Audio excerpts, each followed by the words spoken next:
Hello, my adventurous little shutterbugs, and welcome to another video where I, edit some very, very hard to edit things that you might encounter in your traveling and adventuring. Today, I'm going to be focusing on this photo, which, okay, hear me out. I really like it, but it's chaotic. This was at the Skijoring event in Leadville, Colorado. Very adventurous and unique and niche sport. So I ended up getting this photo, and it stood out to me because no feet, no skis, nothing are on the ground. But it's just chaotic. The subject is blended in with all of these crowds. I didn't have a media pass, so I had to just kind of wing it and do whatever I could to just get this photo, and I'm just wondering if I can save this photo.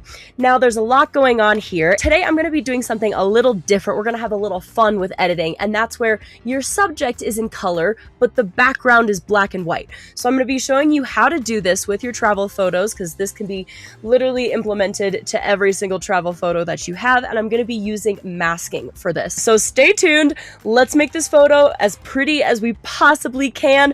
Let's get started. I'm a little scared. Okay, so first of all, as I said, this is the subject if you can't tell. So I'm first going to start by cropping this. This was such a cool event and just absolutely just so heart racing. I love it. Okay, so we will crop it to here. Okay, now you can see this a little better. Okay, we got the horse right here. We got the skier right here. It's going off the jump.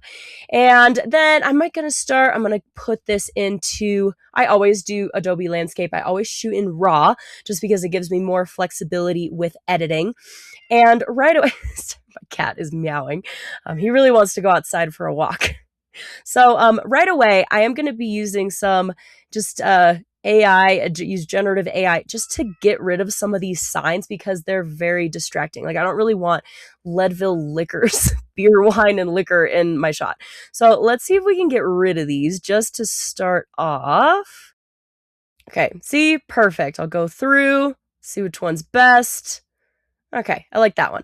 And then maybe I'll get rid of this sign too, because as I said, my issue with this photo and with a lot of travel photos that involve a lot of crowds is that sometimes it's just really, really hard to get your subject to stand out when there's huge crowds behind them. So that is kind of my goal here, is I'm just trying to really just make my subject pop as much as I possibly can. This is a very, very hard photo to be editing because obviously there's so much going on, but that's why I'm doing this, is because it's challenging. This is not a typical, like, you just apply a preset and it's done. Okay. So now that I have that, I'm going to go back to this section right here.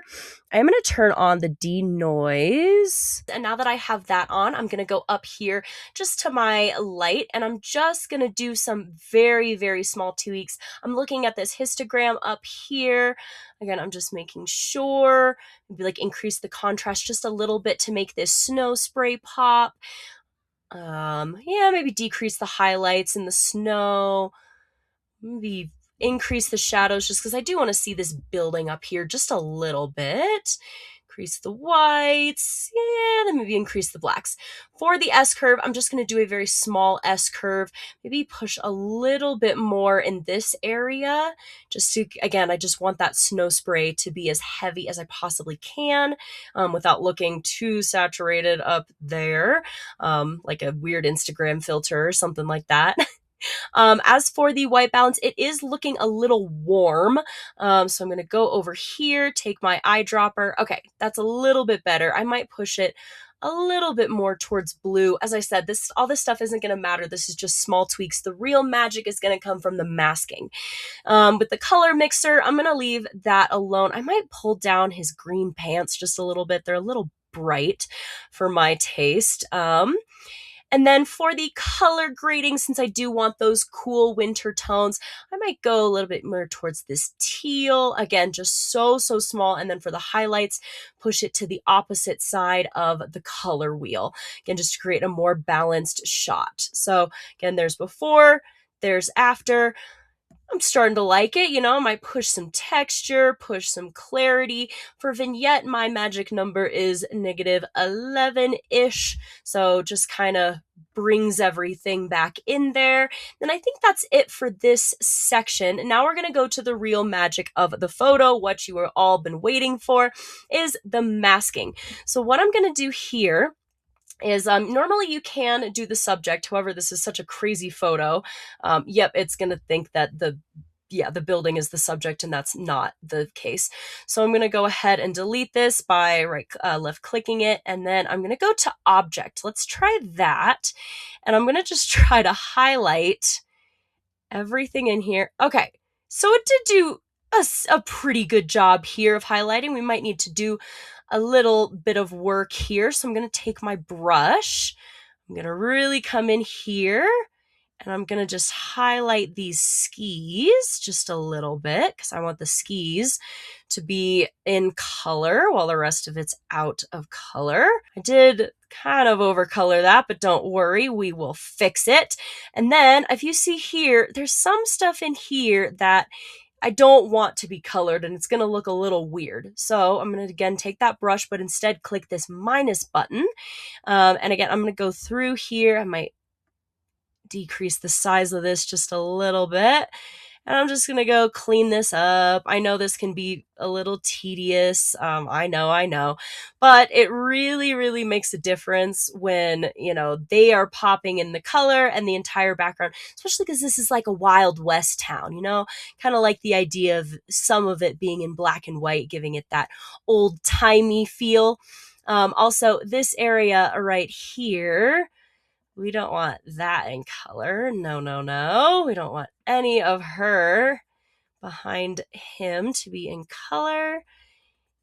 Just cleaning this up. And then we also don't want any of this, especially since this is white. I think that would really, really stand out in here. And we just want to make sure that it's just him that is being illuminated here. So again, I'm going to take all of this, and I'm just going to take this brush, and I'm just going to go through here. Maybe I'll increase the size a little bit to help me out. Since this is a bigger section, I'm going around his knee. I don't want this man in color at all. And I'm just going to go around, and I'm just going to, just be like, okay, just cleaning up the edges just a little bit.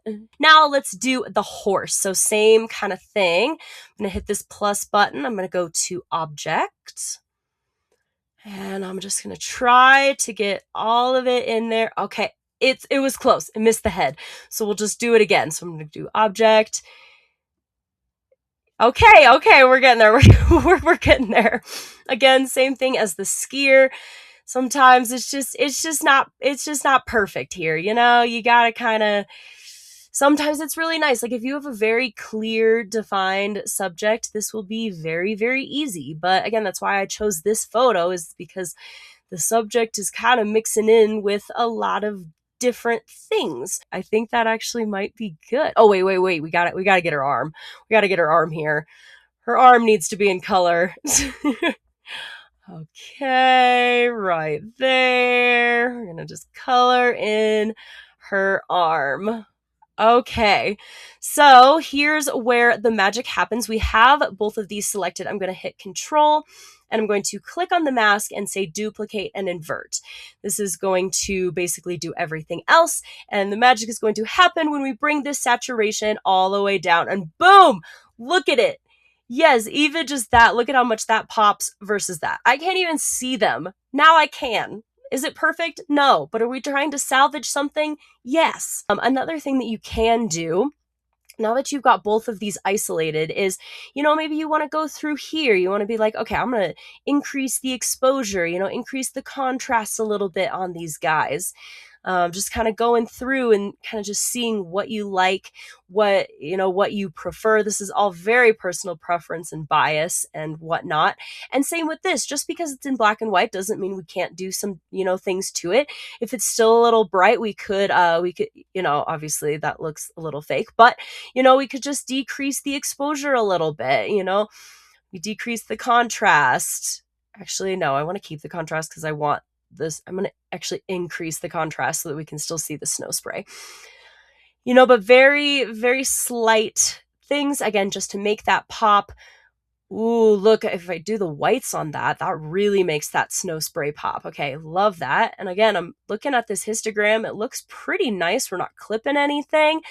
So yeah, that's basically it. I mean, just look at the difference between that to that. Now we've got like an artistic photo.